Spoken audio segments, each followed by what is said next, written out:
네, 완벽한 상속. 오늘은 그 부모님의 유산을 싹 다 가로채간 형제가 이 최소 상속분인 유류분까지 가져갔을 때 대처하는 방법에 대해서 좀 알아보겠습니다. 법률사무소 율쌤 김도윤 변호사님 나와 계십니다.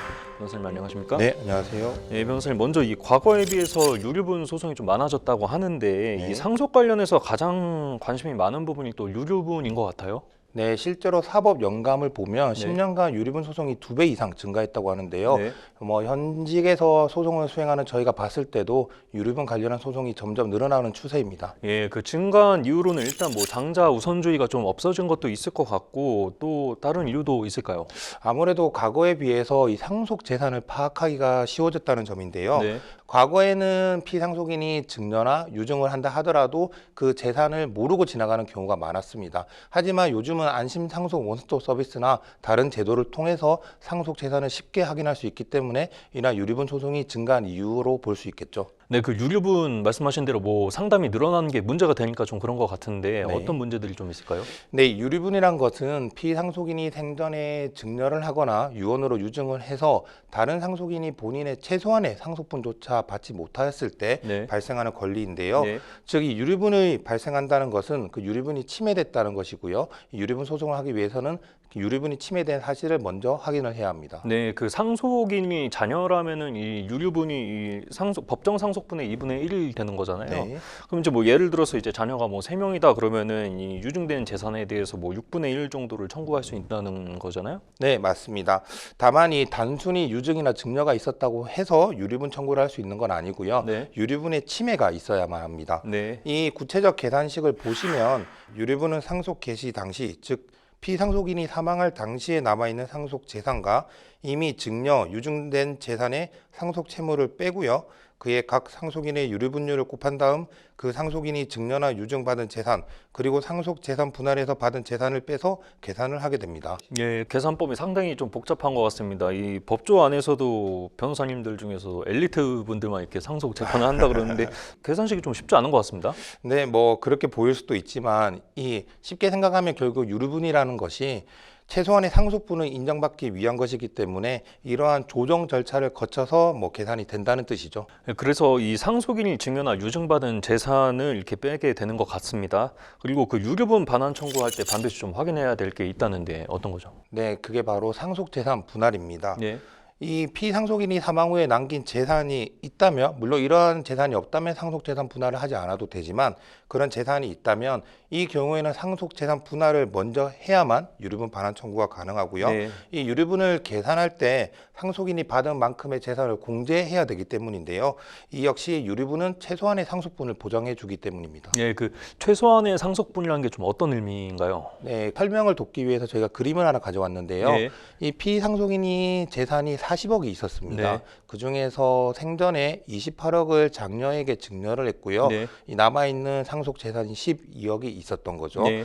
근데 상속인은 4명이기 때문에 자녀의 경우에는 법정 상속분의 2분의 1, 즉 8분의 1이 유류분인데요. 예, 예. 그러면 이 경우 이 증여 재산과 남아있는 상속 재산 모두를 합친 40억을 기준으로 해서 8분의 1, 즉 각 상속인은 5억을 유류분으로 가져가게 됩니다. 예, 예. 하지만 이 상속 재산이 남아있는 상태에서 상속 재산 분할이 이루어지지 않는다면 이러한 유류분이 얼마만큼 침해됐는지를 확인할 수가 없는데요. 네. 그렇기 때문에 이 12억에 대해서 상속 재산 분할이 먼저 이루어져야 하는 것입니다. 예, 그 어쨌든 이 상속 재산이 남아 있다면 이 다른 상속인이 상속 재산을 이제 받기 때문에 그 유류분 침해인지 확인을 할 수가 없으니까 네. 이 유류분 청구 전에 상속 재산 분할을 먼저 해야 된다 이런 말씀이신 거죠? 네, 맞습니다. 그래서 여기서 이 사례를 보시면 네. 지금 이 40억에 대해서 유류분을 청구하시게 되면 각 유류분권자들은 5억씩 받아가게 됩니다. 네. 그런데 남아있는 상속재산 12억이 아직 분할이 되지 않았기 때문에 이를 분할을 해야 되는데 이미 작년은 이 증여로 28억을 받아갔기 때문에 본인의 상속분 이상을 받아간 초과 특별 수익자로서 더 이상 상속인이 되지 않게 되고요. 예, 그 10억 원 이상을 미리 이제 상속분으로 네. 받았기 때문이죠. 그래서 이제 남아있는 자녀 3명이 이 12억을 가져가게 되면 네네. 한 명당 4억씩을 상속재산 분할 받게 됩니다. 네, 예. 그러면 본인이 원래 받아야 될 최소한의 상속분이 5억이기 때문에 네. 이 4억을 받은 걸 빼고 1억에 대해서 유류분 반환 청구를 할 수 있는 거죠. 예, 그 1억 원 모자란 1억 원은 이제 받는다는 건데 네. 이 변호사님 맡으신 사건이나 이 법조에서 혹시 뭐 인상 깊었던 유류분 사건이 있으면 좀 뭐가 있었는지 좀 궁금한데요. 정말 뭐 다양한 사례들이 있어서 이거 말씀드리자고 하면 참 많은데 네. 제가 인상 깊었던 사건 중에 하나가 네.